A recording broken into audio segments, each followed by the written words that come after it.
नमस्कार मेरे किसान भाइयों, स्वागत है आप सबका एक बार फिर। किसान भाइयों, गन्ने की फसल में इस वक्त पोका बोइंग का अटैक बहुत ही ज़बरदस्त तरीके से आया हुआ है। 90% खेत इससे ग्रसित हैं। कई किसान भाइयों का तो ये कहना है कि हमने तो 8 दिन पहले स्प्रे भी लगाया था फंगस की दवाई का, फंजीसाइड का, लेकिन फिर भी हमारे गन्ने में ये अटैक देखने को आ रहा है। अब हम क्या करें?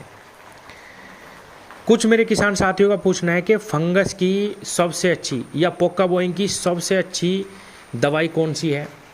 कुछ किसान साथियों का कहना ये है कि मेरा गन्ना तो बड़ा बड़ा हो गया, अब मैं स्प्रे नहीं लगा सकता, मुझे कोई ऐसी दवा बताओ जो मैं स्प्रे में इस्तेमाल ना करके ज़मीन में डाल दूं तो मुझे इस पोका बोइंग बीमारी से छुटकारा मिल जाए।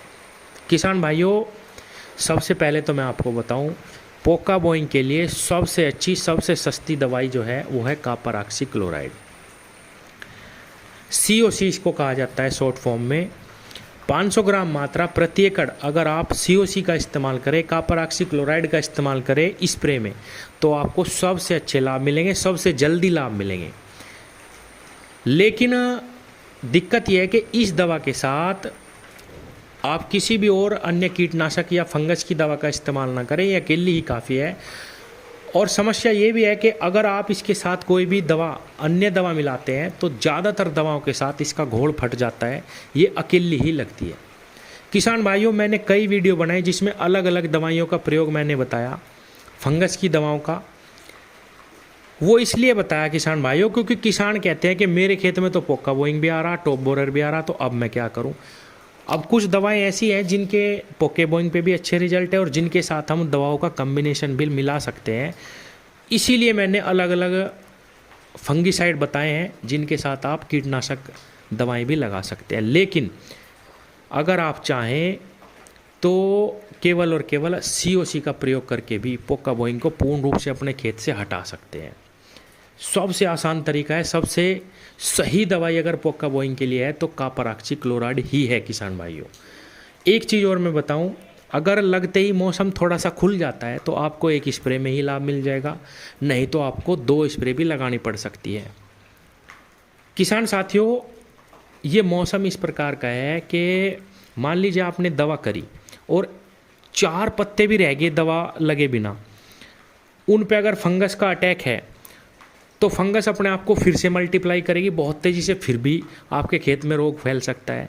तो अगर मौसम भी थोड़ा सा साथ दे तो एक स्प्रे में ही काम हो जाएगा, नहीं तो 8, 10, 12 दिन पे आप एक और स्प्रे अगर दोबारा से भी कॉपर ऑक्सी क्लोराइड का ही लगा देंगे तो निश्चित रूप से इस बीमारी से बिल्कुल पूर्ण रूप से छुटकारा लिया जा सकता है, केवल और केवल कॉपर ऑक्सी क्लोराइड के द्वारा ही। सबसे ज़्यादा असरदार ये दवाई पोके बोइंग पे बहुत ज़बरदस्त रिजल्ट दे के जाती है। अब अगली बात है कि हम क्या कोई ऐसी दवाई है जो ज़मीन में डाल दे और हमें बेहतर परिणाम मिल जाए? नहीं किसान भाइयों, ये ऐसा रोग है, अगर आप स्प्रे करेंगे तो तुरंत आपको लाभ मिलना शुरू होगा, जल्दी लाभ मिलना शुरू होगा, कम दवाई में आपको फ़ायदा होगा।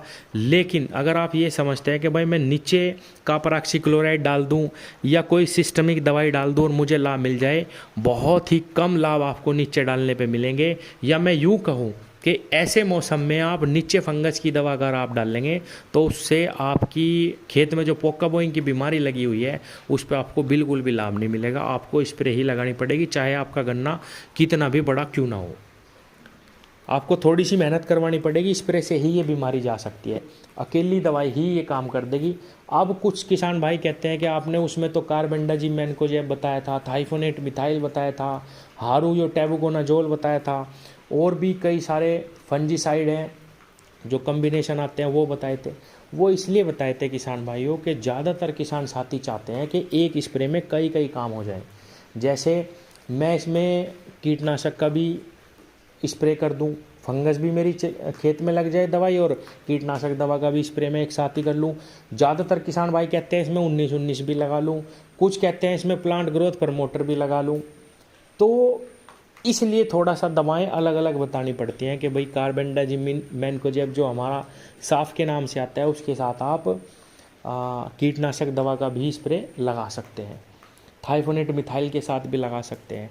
ये सब फंजीसाइड आपको अच्छा रिजल्ट देंगे। ये भी पोके बोइंग को समाप्त करने में, किसी भी फंगस को समाप्त करने में पूर्ण रूप से सक्षम है। लेकिन अगर आप चाहें तो खाली कॉपर-ऑक्सीक्लोराइड का भी स्प्रे करा सकते हैं। निश्चित रूप से ये दवाई बिल्कुल पूर्ण रूप से सक्षम है पोके बोइंग की बीमारी को समाप्त करने के लिए। लेकिन सारा खेल मौसम का है। अगर मौसम सही टाइम पे साथ दे गया, आगे खुल गया, तो एक स्प्रे में भी काम हो सकता है या आपको और भी लगानी पड़ सकती है। और एक बात और मैं आपको बताऊं, नीचे ज़मीन में डालने से इस पर हमें ज़्यादा लाभ नहीं मिलेगा, पैसे की बर्बादी होगी। इसीलिए आप स्प्रे का ही प्रबंध करें, थोड़ी सी मेहनत करनी पड़ेगी, स्प्रे से ही ये बीमारी जाएगी। धन्यवाद।